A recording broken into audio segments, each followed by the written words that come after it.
Hanover Square Press and HarlequinAudio present Daughter of Daring, the trick-riding, train-leaping, road-racing life of Helen Gibson, Hollywood's first stuntwoman, by Mallory O'Meara.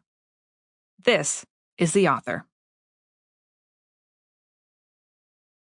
For everyone who is still trying. I owe my greatest success to women. Frances Marion. If you ask me, Hollywood needs a little of the old-time craziness. Mary Pickford. What? You never heard of Helen Gibson, the girl who laughs in the face of the most perilous feats that can be devised for her? Motion Picture Magazine, 1917. Author's note. This is a book about Helen Gibson. Like many who enter the world of Hollywood, she found herself taking a new name. In fact, over the course of her remarkable life, she went by several. In this book, she'll always be Helen. Rose was the name that was given to her, but Helen was the name that she made. Introduction. This book began, as many things in my life do, with me being pissed off. In the spring of 2021, I was writing my third book, Girls Make Movies, a nonfiction book for young girls about filmmaking. I'm someone who deeply, passionately, dorkily believes in the power of history. So, as I was typing up paragraphs about what a grip does and how you get a job as a sound designer, I peppered them with bits of women's history in the movie industry.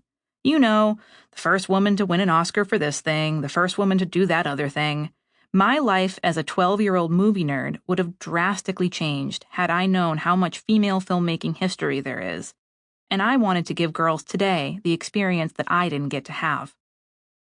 When I got to the chapter about stunt work, I realized that, despite having worked on films that required stunts, I didn't know much about the history of women in the field. Soon, I fell into an internet rabbit hole. My task, besides not getting distracted by an article about something weird and obscure on Wikipedia, was to find who the first stunt woman was. I thought that it had to be during the 1980s, when the modern action movie craze began. In my head were thoughts of Linda Hamilton fighting the Terminator, Sigourney Weaver crushing the Alien Queen, and Sandahl Bergman swinging a sword alongside Conan the Barbarian. Truly, it was an awesome montage. I filed it away as inspiration for when I went to lift weights later that day. So, imagine my surprise when I found an article listing the first stuntwoman as someone who worked even earlier than the 1980s. Much earlier. It was the first time I saw the face of Helen Gibson. White and pale with dark hair, her huge, defiant eyes almost dared me to write about her. The article next to her black and white photo claimed, it is Wikipedia, that she worked during the 1910s. That seemed wrong. That seemed preposterous. That seemed fascinating. An hour later, I was in an absolute tizzy and wrote a frantic email to my agent asking if it was okay if I put together a proposal to write about her. Then I went to the library. While I read through stacks of books on women's film history, my whole world turned upside down. I started researching to learn more about Helen, but the historical context around Helen's life drew me in deeper. Because, as exciting as it is that there was a stunt woman working in film in the 1910s and 1920s, it was far more exciting to find out that, although she was the first, Helen was one of many.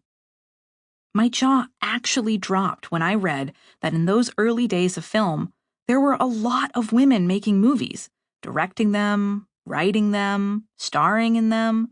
The more I read, the more I made noises that certainly do not belong in a public library. Having worked in film for nearly a decade, I was vaguely aware that there were a lot of women who worked in the industry in the early 20th century, but I was operating off the 2021 idea of a lot. In 2021, several years, quote, post #MeToo, a mere 12% of the top 100 films of the year were directed by women. Sample complete. Ready to continue?